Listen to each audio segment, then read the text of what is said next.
As Stanley lifted his bucket, he felt a connection to all buckets everywhere. This adventure, he decided, was for all of them.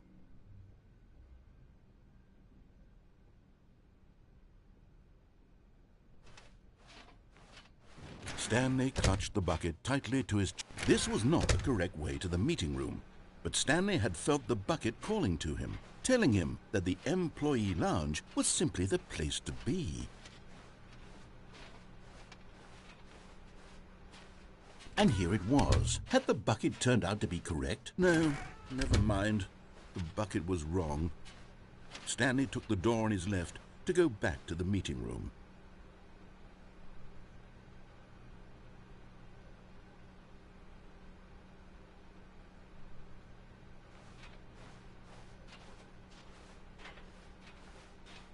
And so the two of them detoured through the maintenance section and walked straight ahead to the opposite door. Still no one was here. Stanley needed the bucket's warmth and comfort now more than ever. Perhaps his boss's office was coming to a staircase. Stanley and the bucket walked upstairs to the boss's office. But Stanley just couldn't do it. He considered the possibility of facing his boss, admitting he had left his post during work hours. He might be fired for that. And in such a competitive economy, why had he taken that risk? All because he believed everyone had vanished? His boss would think he was crazy. And then something occurred to Stanley. Maybe, he thought to himself, maybe I am crazy. He looked down at the bucket in his arms. Am I crazy? He asked the bucket. The bucket returned his gaze, but said nothing at all. That's strange, Stanley thought. Usually the bucket is a source of guidance and wisdom for me in difficult times such as these. He held the bucket close, yet felt none of its familiar reassurance and comfort. And that's when Stanley realized, this isn't my bucket. It's just a normal, everyday bucket. Someone else's bucket, perhaps. How did I end up with someone else's bucket? This is all terribly wrong. Surely no good would come from this. Who knows what sorts of bizarre hallucinations Stanley might experience without the psychologically grounding presence of his bucket. And indeed, now he noticed that the rooms were repeating, which was, of course, very odd. And now he felt himself floating off the ground. Oh, gracious, he exclaimed. Without my bucket, I've gone truly mad. Where is it? I must find it. Far off in the distance now, he heard it, calling to him. Stanley! Stanley, it's me, the bucket. Could it truly be? He rushed forward from room to room, passing by one bucket after the next. None of them were his. None of them were his special bucket. Come to me, Stanley. Find me. He had to find the bucket. He had to return to his old friend. It was the only way to truly restore his sanity. And then suddenly, he froze dead in his tracks. He knew where the voice of the bucket had been coming from. The real bucket was inside of him all along. It was incredibly painful. Stanley doubled over in agony and blacked out.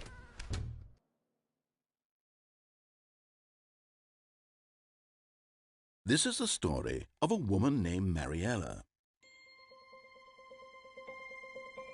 Mariella woke up on a day like any other. She arose, got dressed, picked up her bucket of comfort and security, and walked to her place of work. But on this particular day, her walk was interrupted by the body of a man who had stumbled through town, talking and screaming to himself, and then collapsed dead on the sidewalk. Right away, she knew what the problem was. This man had no bucket. Of course he'd gone mad, ranting and raving about a narrator describing all of his actions and how everything is predetermined and free will is an illusion and it's all just a video game. It could all have been prevented if only he'd taken his bucket with him. Perhaps he didn't even realize he'd forgotten his bucket at home in the first place. How cruel the world can be, Mariella thought, and she hugged her own bucket even tighter. But of course, she had no time for this. There were a myriad of confusing problems she would soon have to confront at work, for which her bucket would provide absolute guidance and total clarity on everything. Heck yes, she thought to herself, my life kicks ass. And she backflipped all the way to work.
Stanley had never seen the office this brightly lit. Was it a sign of something? He hoped it was. He hoped very much that it was.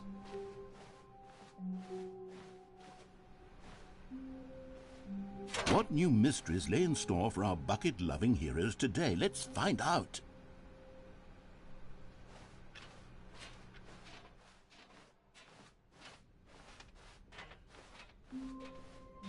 Stanley clutched the bucket tightly to his... This was not the correct way to the meeting room, but Stanley had felt the bucket calling to him, telling him that the employee lounge was simply the place to be.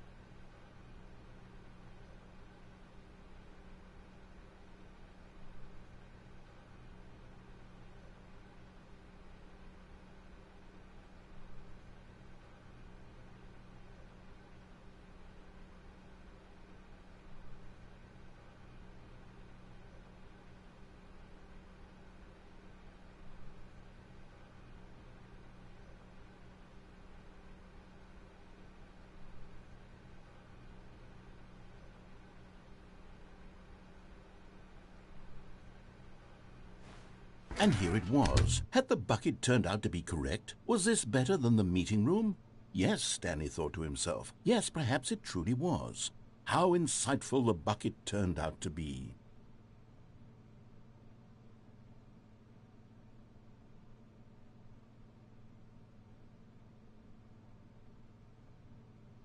Truly, being here with the bucket was a grand adventure. Stanley reflected on all they'd been through together. First, walking through the door on the right. Then No, never mind. The bucket was wrong. Stanley took the door on his left to go back to the meeting room. No, Said the bucket. don't go to the meeting room. Go somewhere else. The cargo lift, yes. Go there. Go to the cargo lift.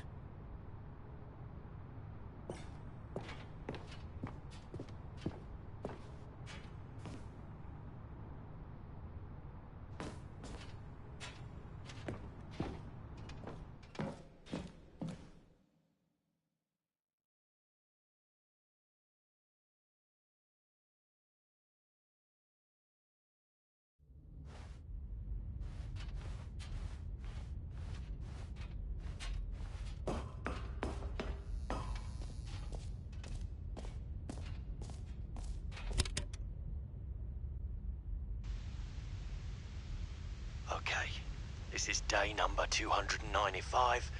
Tape number... I don't even know. I've lost